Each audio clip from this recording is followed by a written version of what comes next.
All right, in this video, I'm going to be breaking down various polling results from the presidential election that were done before Election Day and then comparing them to the actual results.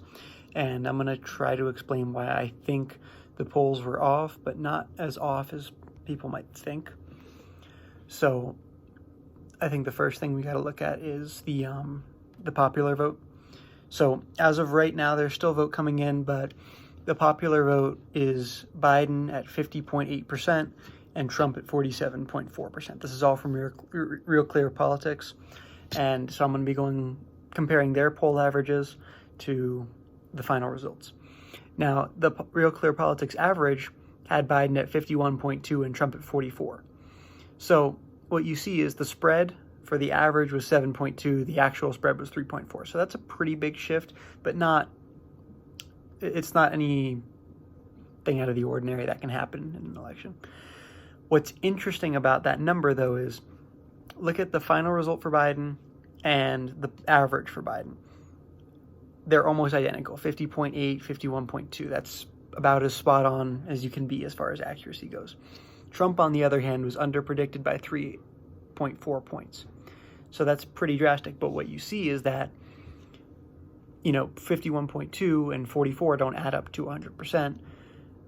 And basically all of that undecided vote that didn't vote in the polls went to Trump.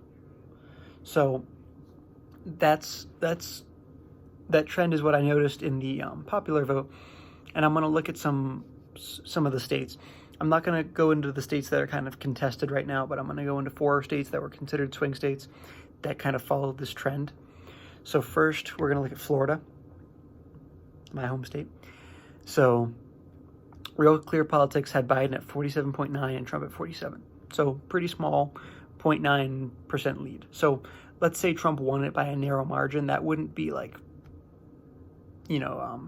anything like out of the ordinary. Like a 0.9 margin in the polls is not, it's well within the margin of error.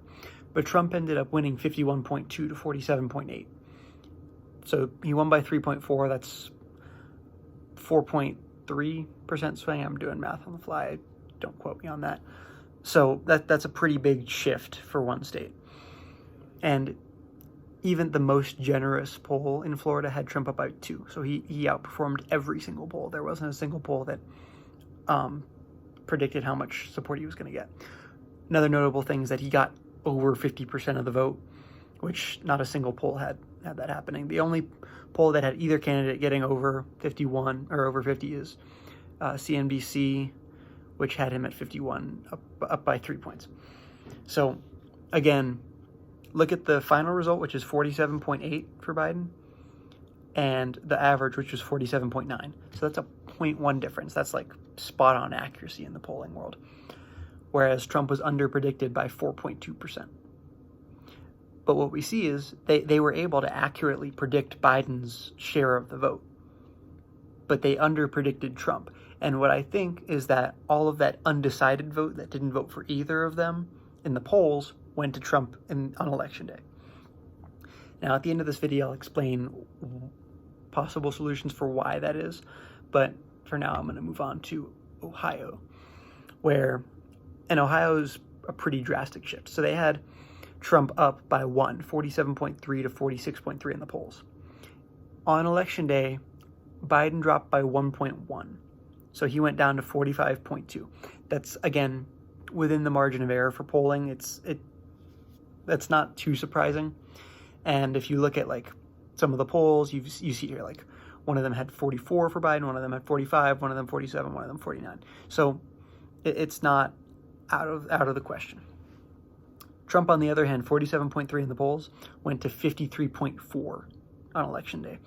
That's a 6.1 point increase, which is, you can't be off by 6.1% and claim that your poll was accurate. That's just not feasible. But what you see is in pretty much every poll, the same thing happening, where with the exception of Emerson, they gave Biden 49% of the vote, and he was well below that. So even Quinnipiac had Biden up by 4, but they had it 47-43. The idea that 10% of the vote is not going to go to either candidate, that's kind of far-fetched. So what we saw is, again, all of that undecided and 1% of the Biden vote went to Trump. Now, again, that 1%, could it be people lying to the pollsters? Maybe, probably just more margin of error. But the 6-point swing towards Trump is all undecided vote breaking towards him. You can't account for that with margin of error. Let's move on to Texas. You're going to see a similar thing. Trump was predicted to win by 1.3. He was at 47.8 to 46.4. He ended up winning by 5.8, 52.2 to 46.4. Again, look at Biden's numbers. Predicted to get 46.5, got 46.4, off by 0.1. That's spot on in the polling business. Trump, on the other hand, was predicted to get 47.8, got 52.2. That's, I can't do that on my head, a 4.4 point increase. That, again, not as drastic as Ohio, but similar to Florida, where they got Biden pretty much spot on and just under-predicted Trump. What it looks like is all of that undecided vote went to Trump. The last state we're going to look at is Iowa, which has a similar trend where they predicted Trump to win by 2, 47.6 to 45.6. And in reality, Biden lost 0.6. So again, that's margin of error. That's not anything out of the ordinary. He got 45. Trump got 53.2. So that's 5.6 points they were off by. I might be wrong. 5.4 maybe. No, I think it's 5.6 points that they got Trump wrong by. So that's a very wide margin. You can't be off by 5.6 and claim that you're an accurate poll. But if we look at the actual polls, not just the averages, what we see is one of them had Biden up by 1, giving him 49% of the vote to Trump at 48. And so off by 4 is a pretty big margin in polling. That was only a 871 voter sample. These other polls, right, where they're very low samples, 400 likely voters, 600 likely voters. You really need, say, 1,500 voters to have like an actual accurate sample, at least 1,000. But even Quinnipiac had 1,200 voters, and they had Trump up by 1 when he actually won by 8.2. The Des Moines Register poll, which has been the most accurate poll in Iowa, it's actually an Iowa-based polling firm, had Trump up by 7. So they got that one pretty accurate. But they had Trump 48, Biden 41. So what you see is the undecided voters in that poll went about 5 more to Trump, 4 more to Biden. So that breaking from the other polls that we've seen, the undecided vote in that one split pretty evenly. But the overall average seems like it broke almost exclusively for Trump. So those are the 5 polls I wanted to go over: the popular vote, Texas, Florida, Ohio, and Iowa. Now, let's talk about why that might be. So the question is, those people that didn't say they were voting for either candidate in the polls and then voted for Trump, people have talked about the shy Trump vote, or were they just truly undecided? So what's difficult to say is what percent of that were truly undecided and what percent were shy Trump voters. We don't really have much of a way of knowing that, because it's hard to ask somebody, are you a shy Trump voter? Because they're probably not going to tell you they're a Trump voter at all if they're really a shy Trump voter. There's got to be some percentage of them that were shy Trump voters, just because the idea... Sorry about that, I was interrupted. What I was saying is, the idea that if somebody's truly undecided, they have no idea who they're going to vote for until, say, the day of the election. The idea that if that 5% of the vote is going to break exclusively for Trump, if they were truly undecided, that's kind of unrealistic.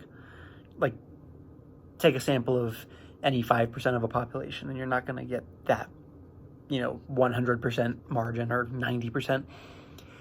In 2016, there was a statistic where about 54% of the people that made up their mind on election day went to Trump.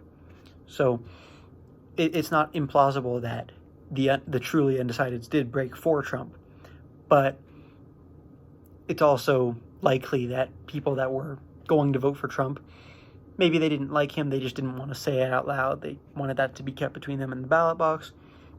They just didn't say it, but they knew that they were going to vote for Trump. They just didn't want to tell a pollster. So those are two competing factors. the most accurate polling company, both 2016, 2018, and this year, has been Trafalgar. And they've been pretty spot on, with the exception of the states that are kind of in contention right now. So we'll see what happens with that. I'm not really going to talk about that because I know that's a charged political issue. But sorry, I got interrupted again. But anyway, Trafalgar was the most accurate because their lead pollster, Robert Cahaley, what he's talked about is there's this thing called social desirability bias, right? Which is when you're answering a survey, you kind of answer the way you want people to think about you, not the way you actually feel. So if you've done like a personality inventory where you answer questions and they tell you what your personality is, you might kind of make yourself sound like a better person. You're less willing to actually answer negatively about yourself. That's social desirability bias. So in an election where people have been kind of demonized for supporting Trump, if you're supporting him, you're kind of, you have the hard base that are willing to tell you they voted for Trump. But then you also have people that are like, yeah, I don't really like Biden. Trump's done a good job, even though I don't like him. That kind of demographic that are gonna bite the bullet and vote for him because they think it's better situationally, but they don't feel good about doing it. So you've got that kind of demographic, and basically, when you do a live poll, that social desirability bias increases. These kind of like text message polls that you get where it's just like you're not actually talking to a real person, they seem to be more accurate at erasing that desirability bias. And so what you see is Trafalgar was able to get the margin right for most of these states, but there were still undecided people, but the undecideds from the Trafalgar poll broke much more evenly between the two candidates because they were able to eliminate that social desirability bias. So that's the main evidence for the shy Trump vote. You'll never really know. And even if you poll people after, like, did you vote, did you lie in the polls? Well, if they were shy, then the outcome of the election isn't going to change how they feel about it. So it's very hard to actually know the outcome. Was it just a bunch of undecideds that exclusively broke for Trump? Or was there a shy Trump vote? It's probably a combination of the two factors, but we'll never really know. The other thing is the sample size of some of these polls. Doing registered voters is just completely unreliable. Likely voters is a much better demographic of people. And so if you see a registered voter poll, you can kind of discount it. Going back to the popular vote, though, I want to just kind of close up this whole thing about the undecided vote breaking for Trump. There's a poll by Quinnipiac that had Biden up 50-39, right? So an 11-point lead in the popular vote. Now, obviously, the final total is going to be somewhere between 3% and 4% because there's still some more vote coming in. But being off by 7-8% is bad. Like, you can't say you're an accurate polling company if you get it wrong by that much. But if you look, they gave Biden 50.